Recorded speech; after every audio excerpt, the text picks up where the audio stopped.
punya. Assalamualaikum semuanya.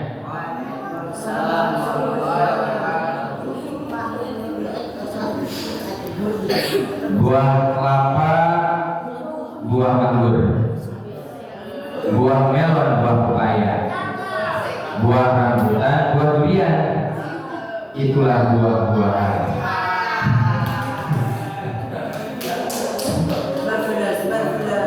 Alhamdulillahirabbil alamin. Baik, di kesempatan pagi hari ini kita sama-sama ngalat berkah melalui kitab Minhatus Saniyah atau yang disebut, yang familiar disebut Wasiatul Mustafa. Wasiatnya Kangjeng Nabi Muhammad Sallallahu Alaihi Wasallam. Mudah-mudahan perkumpulan ini perkumpulan yang menjadi saksi nanti di akhirat. Amin. Mudah-mudahan perkumpulan ini perkumpulan yang menjadi perkumpulan nanti di surga. Amin. Amin ya Allah ya Allah. Mudah-mudahan di dunia ini kita mendapatkan berkah, berkah dari kitab Wasiatul Mustafa. Amin. Wakil beras. Amin. Wakil duit. Amin. Wakil emas. Amin. Kembar tidurmu mulu hingga piro tidur ya. Yang kita bikin ada turun prem. Sudah ada pasnya. Tarik, tahan.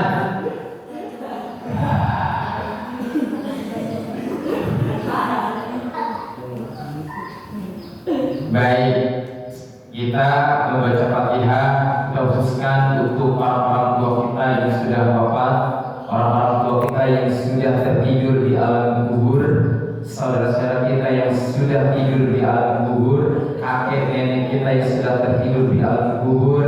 Kita kirimkan sedekah kita kirimkan sebuah hadiah kita untuk orang-orang kita tersayang, sahabat kita tersayang, saudara-saudara kita tersayang di dunia yang sudah wafat terlebih dahulu, mendahului kita semua. Lewat kitab Wasiatul Mustafa Al-Fatihah. A'udzubillahi minasyaitonir rajim. Bismillahirrahmanirrahim.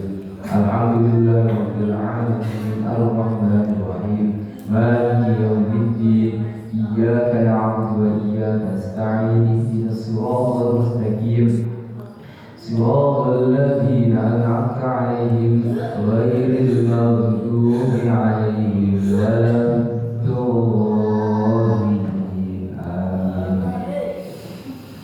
Baik, kita langsung to the point ke tema baru. Aslun fi dzamid dunya. Apa artinya? Cung yang tahu. Artinya apa? Apa artinya? Aslun fi dzamid dunya. Bapak nggak tahu ya. Baik. Selamat datang Sumaya. Sumaya. Sumaya. Udah mana Sumaya aja? Mengundang kepada Sumaya yang ada di asrama segera bangkit. Ya, ayo kalau berkah di sini ngumpul. Biar duitnya banyak, orang tuanya sehat. Ya. Cepat turun hujannya, kasihan anak udah pada nyinyir. Ya, andus. Apa dia zikir dan dunia? Pakai dan dunia. Tuh yang tahu ada yang umroh. Ada yang umroh. Lewat doa, mudah-mudahan yang sejauh dapat umroh. Berangkat sebentar umroh. Apa tadi? Kemudian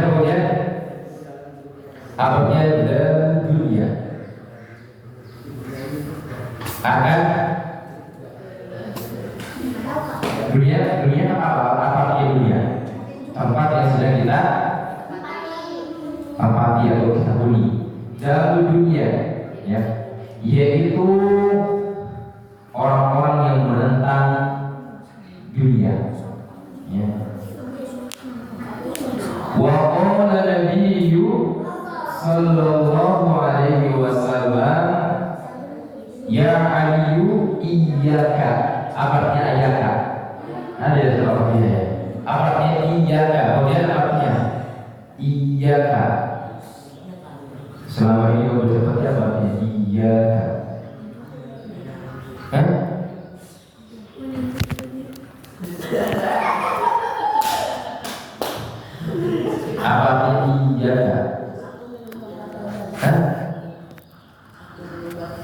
Aku juga, nah buku dia bang.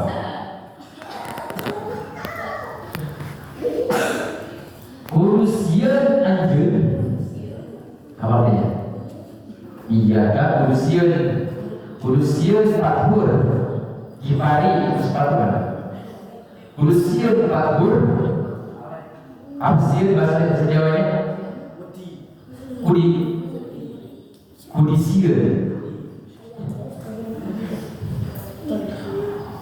Iyaka takutlah kamu wa gulbatal mauti terhadap orang-orang yang menghindar kematian. Semuanya bukan lagi yang kaya mati, yang miskin mati, yakin yang kaya mati, yang miskin mati, orang berilmu mati, orang yang tidak berilmu mati.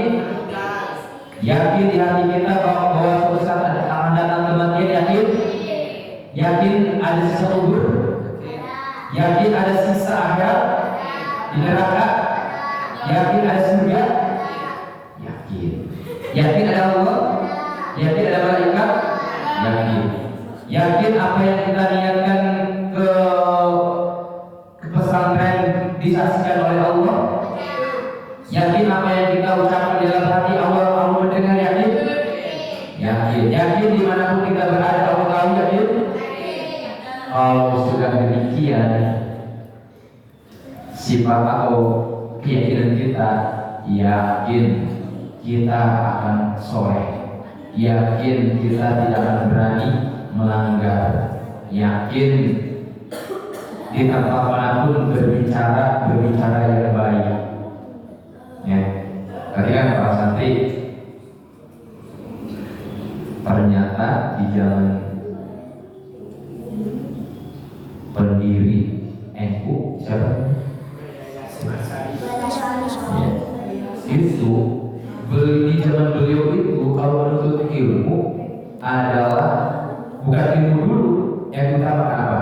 Belajar apa? Belajar akhlak ada dulu. Jadi mereka itu ada yang 20 tahun belajar adab. Tuh, kita patut 20 tahun belajar adab.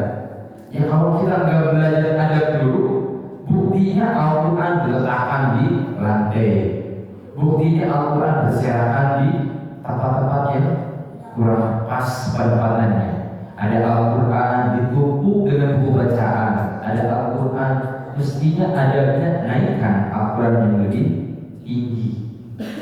Buktinya banyak orang yang tidak sopan kepada orang tua, tidak sopan kepada guru. Itu sebabnya kita harus belajar adab terlebih dahulu. Bagaimana orang-orang dulu belajarnya harus 20 tahun belajar adab. Supaya apa? Supaya benar-benar tertanam, supaya benar-benar indah kelihatannya, berilmu tapi indah itu. Membaca Al-Quran, menghafal Al-Quran tapi mulut indah bicaranya, tidak kotor. Banyak ya santri baik di luar CDM maupun di luar CDM ya, yang baca Quran setiap hari, hafal tapi mulutnya yang keluar adalah bangkai semua gitu, keluar dari kebun binatang. Tidak salah teman, tidak apa-apa teman, dibilang, dikatain gugu, bibi, nyam, ya. Atau perilakunya sifat perilakunya perilaku menyerupai osmo, kebo, ya. Pikir coba 2 kali ya. Nah, setiap hari berhadapan dengan Quran, menghafal dengan Al-Quran. Kira-kira Al-Quran ini kitab suci? Bukan. Kitab suci kalau Allah bukan. Awas dari kalimat suci ini tidak boleh dicampuri dengan yang kotor-kotor. Ya. Kira-kira kalau sesuatu yang suci dikotorin apa jadinya? Hey. kalian kebayangin nasi nggak? Nasi putih masuk debu, kira-kira apa yang terjadi? Kotor. Indah nggak? Manfaat nggak? Kotor tidak? Tuh. Seru ya, benar itu. Ini yang penyebab kalian kalau disampaikan materi ngobrol, pikiran kemana, otak kemana, jadinya nggak nempel. Berarti kan sadar dirilah penghafal Quran. Kok berani-beraninya dicampuri dengan perkara yang haram. Capek ya? Capek bersama seperti ini, ada capek menghafal Quran, ibadah setiap hari, tapi kok masih berani makan yang haram, masih berani ngambil hak orang lain, masih mencuri uang temannya lalu dijajankan. Ini berbahaya. Dengar. Sampai emosi ke sana. Dengar. Ya. Sadar gak kalian? Menghafal Quran setiap hari, ayat demi ayat selalu dijaga, tapi tidak menjaga dari sesuatu yang dilarang oleh Allah. Contoh perkara yang haram, masih mencuri, masih gosok, masih berani maling. Itu kan sesuatu yang tidak terpuji, dicampur dengan sesuatu yang sangat mulia dan terpuji, yaitu membaca Al-Quran, menghafal Al-Quran, dicampuri layaknya seperti tadi, nasi putih, kejatuhan yang kotor, lama, sudah tidak elok kelihatannya, sudah tidak layak dimakan. Tuh, tidak ada artinya membaca Al-Quran, tetapi masih dikotori gitu. Seolah-olah di sini di kitab Mustafa ini diterangkan orang yang membaca Al-Quran lalu dia masih berani perutnya diisi dengan perkara yang haram, seolah-olah menggambarkan dia membuang Al-Quran dan melemparkan Al-Quran dari tangan kanannya. Belum. Dari seolah dia membawa pesan yang membuang Al-Quran. Dan membuang Al-Quran itu hukumnya murka, dibenci oleh Allah Subhanahu wa Ta'ala, tidak memuliakan, tidak menghormati. Tuh, udah pikir dulu membaca Quran dimasuki perkara yang haram, seolah tidak ada nilai sama sekali, seperti nasi, seperti adonan tepung, bala-bala masuk bagai lalat, masuk kotoran, masuk sesuatu yang najis, sudah tak pantas dimakan. Pembaca Al-Quran begitu juga, sudah tidak layak disebut pembaca Al-Quran yang benar, tetapi masih berani mencampur adukan yang bukan hak, yang haram masuk, yang subhat masuk. Jadi gimana mau berkembang, mau berkualitas membaca Al-Qurannya? Nggak bakalan berbutuh hari juga membaca Al-Quran di atas. Orang yang membaca Al-Quran, dia menjaga dari perkara yang haram, yakin di hati itu tersentuh. Ya jadi selama ini, ya hisab lagi, ya hisab masing-masing. Oh saya membaca Al-Quran cuma di sini doang ya, nggak sampai ke sini. Kerasa gitu, orang yang membaca Al-Quran yang menjaga dari perkara yang haram itu akan terasa banget. Ya sekejur badannya itu seakan disiram, ya gemetar. Ya orang yang membaca Al-Quran kalau berjalan dari perkara yang haram itu pasti akan gemetar. Ya, maka di sini kita teruslah berproses berikhtiar supaya Al-Quran itu betul-betul menjiwai ke seluruh tubuh kita. Ya, kayak itu kan? Kayak itu, ngerti nggak? Awas. Itu pentingnya kita harus belajar akhlak dulu supaya benar-benar menghormati Al-Quran, benar-benar menghormati amalan yang sedang kita buat.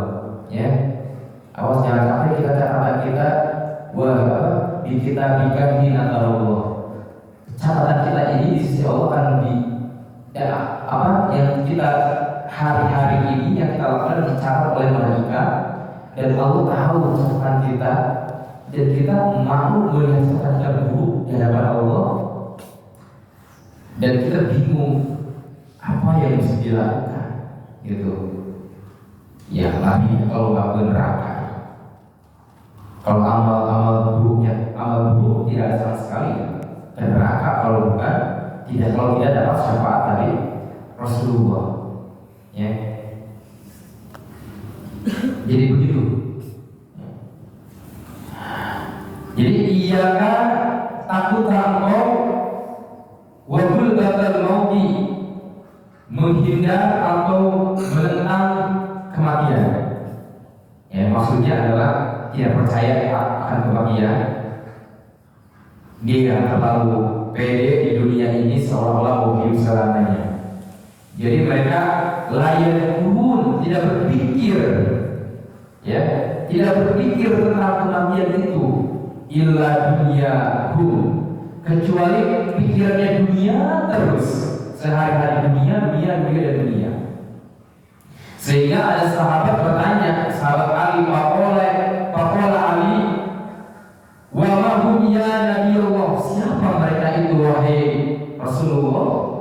Wa qala Nabi sallallahu alaihi wasallam, al-dunya'u, apa artinya al-dunya? Orang-orang kaya. Orang kaya biasanya punya apa? Punya segala-galanya. Ya. Itu orang level sultannya. Punya mobil, harta banyak, rumah mewah. Ya.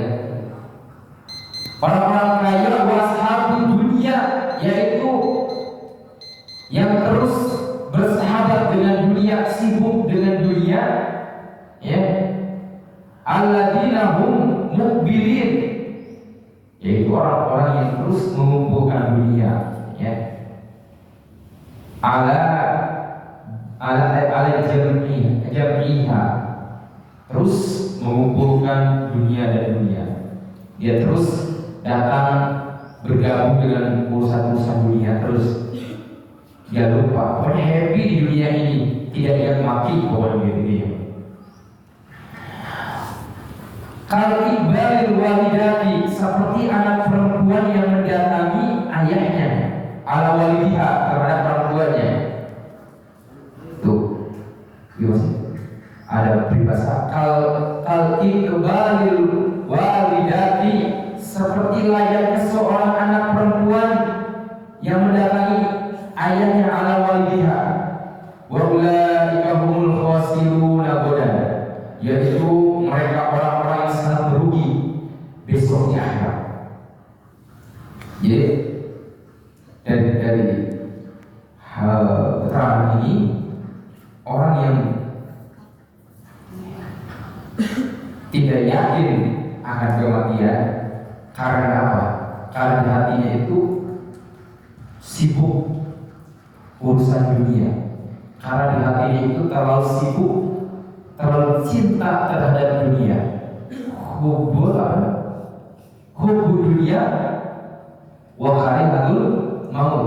Terlalu cinta terhadap dunia, dia takut akan kematian. Ya. Gitu. Jika kita terlalu cinta banget terhadap dunia, ada dunia ini tidak akan kita urusan dunia ini tidak akan kita bawa ke alam kubur. Misalkan kita punya mobil, apa kita mau dibawa ke alam kubur? Kita punya TV bagus, apakah akan dibawa ke alam kubur? Kita punya harta banyak, apakah akan dibawa ke alam kubur? Kita punya baju yang bagus, harga mahal, apakah kita harus membawanya ke alam kubur? Tidak. Yang dibawa kain apa? Ada jahitannya nggak? Cuma kali kosong. Ya. Apakah mobil kita akan yang mengatakan kita berupa kendaraan ambulan? Bisa jadi, cuma bisa nyambung ke keranda, ya. Rodanya jadi saudara-saudara, sahabat-sahabat. Jadi Dari tema kita bahas Mustafa ini menghadirkan, mengingatkan kepada diri kita ini adalah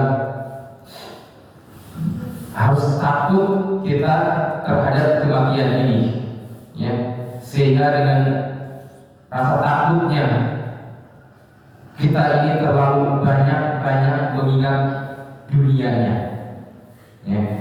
Padahal di dunia ini tidak akan abadi, ya. Hidup ini singkat banget, ya. Umur kita selesai urusan kita di dunia, ya. Selesai urusan baca Quran, selesai urusan sholat, selesai urusan nyambul, selesai urusan menanam di kebun. Itu kalau usia sudah habis, ya.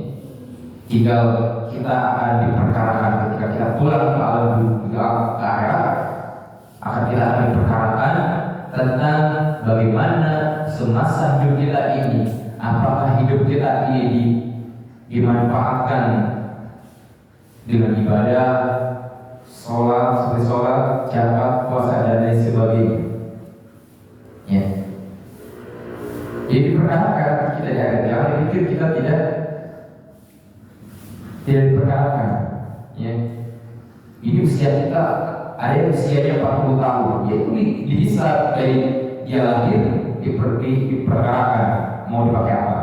Dan Allah juga memberikan rezeki, ya, seperti yang diterangkan di dalam kitab Arba'in Nawawi di halaman berapa?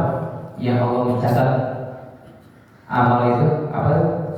Ketika ruh dimasukkan dan kemudian Allah mencatat perkara apa saja.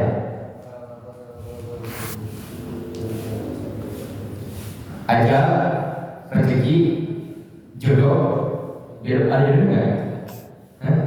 Nggak ada. Kemudian celaka atau bahagia, ya, celaka bahagia itu sudah tercatat, gitu, ya.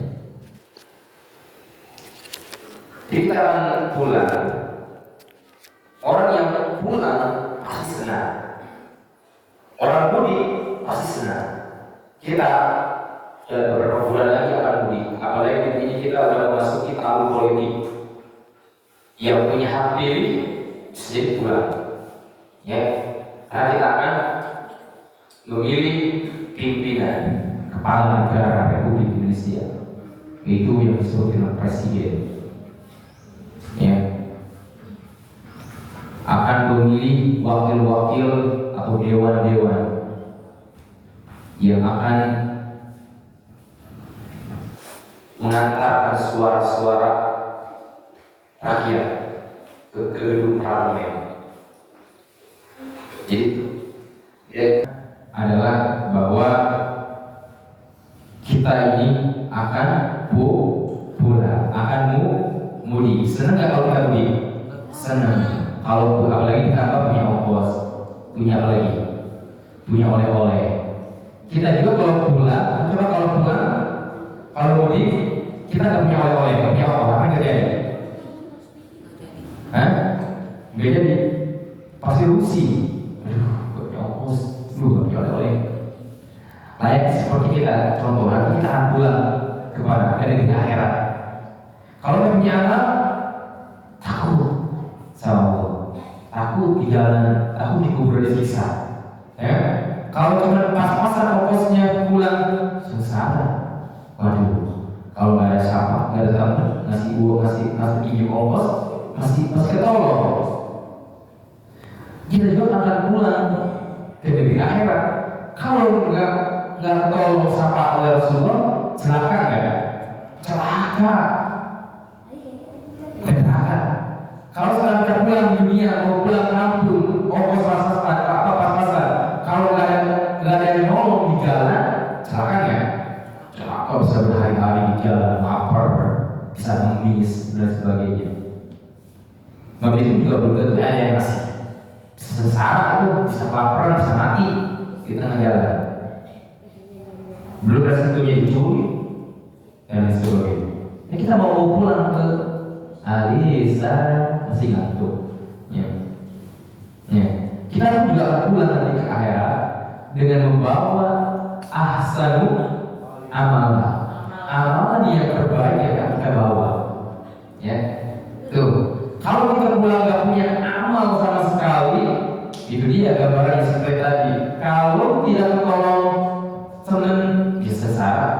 Kalau kita pulang ke akhirat, kalau tidak mendapatkan syafaat dari Rasulullah, pasti itu juga celaka.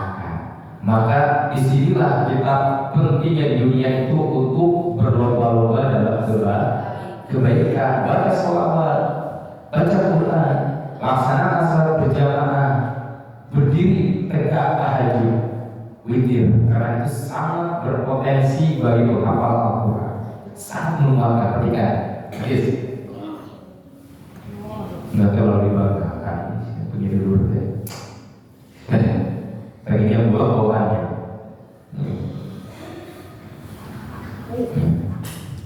Perlu dibanggakan. Ayolah ya. Ini mumpung masih diingatkan di dalam kitab puasa Mustafa ini, jadikan motivasi kita untuk semangat hidup beramal, semangat hidup berprestasi tanpa tiada prestasi tanpa disiplin. Jadi kalau disiplin muncul prestasi. Disiplin apa? Baca Quran, tertib sesuai waktu, tidak melanggar di waktu belajar. Itu muncul prestasinya. Hafal Al-Quran mungkin itu prestasi. Kalaupun ada yang kebetulan rezekinya karena wasilah mungkin Al-Quran, baca Al-Quran yang bagus, ada orang yang mau berangkat, itu prestasi. Itu kalau sekarang nggak disiplin, coba disuruh jadi imam pasti belepotan, mikir, mengut, gitu kan? Kalau sok-sokan gitu, mau menjadi imam tapi belum menyiapkan bacaan, karena udah merasa di dalam dirinya sudah hafal. Padahal mestinya dia harus murojaah dari kemarin disambung sore, ya sore begitu maghrib masuk jadi imam dia sudah lancar.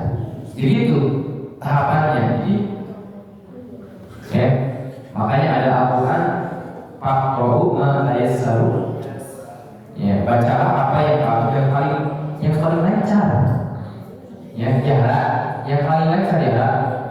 Kalau mau baca karena lumayan juga tuh, ya itu baik, ya jadi nggak harus disiplin di pondoknya, ya tertib, ya awas. Sekali lagi mengingatkan, ya membaca Al-Quran, menghafal Al-Quran, tolong jaga hafalannya. Karena Al-Quran juga akan menjaga kamu di akhirat. Ya, Al-Quran akan menjaga kamu nanti. Ya, kalau kamu menjaga di dunia ini, menjaganya dan menjaga hafalannya. Ya, awas. Ini besar sekali. Ya, saya melihat santri, masya Allah. Ya, foto bareng, pegang-pegangan, alhamdulillah. Ya, layak seperti suami istri. Ya. Awas, kamu baca Al-Quran, awas. Gak boleh. Ya itu kan. Tapi masalahnya kalian menghafal Al-Quran, ya sudah mengerti. Itu pentingnya kita belajar akhlak supaya menghormati Al-Quran, hormati hafalan Al-Quran kalian untuk tidak dicampuri dengan perilaku perbuatan yang bertentangan dengan Al-Quran mengharapkan kita untuk iya hal semacam itu. Tapi kok beraninya, ya selfie foto bareng dengan gaya begini, pegang-pegang, ya padahal bukan saudara, ya natural aja. Ya walaupun mau seperti nyatu ya edit aja, itu ini mah. Kalau bilangin, dan semoga Allah melindungi, ya. Karena itu satu yang saya pikir begitu. Kasihan dia menghafal Al-Quran capek-capek sudah di-share di grup, tahu-taunya dia dicampur dengan itu. Lama-lama juga lambat laun ludes itu hafalan.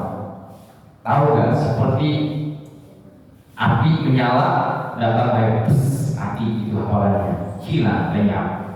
Ya, seolah kamu hafal Al-Quran, hafal Al-Quran dicampuri di dipadatkan dengan maksiat, hilang sudah, tidak terasa lah di kolbunya itu.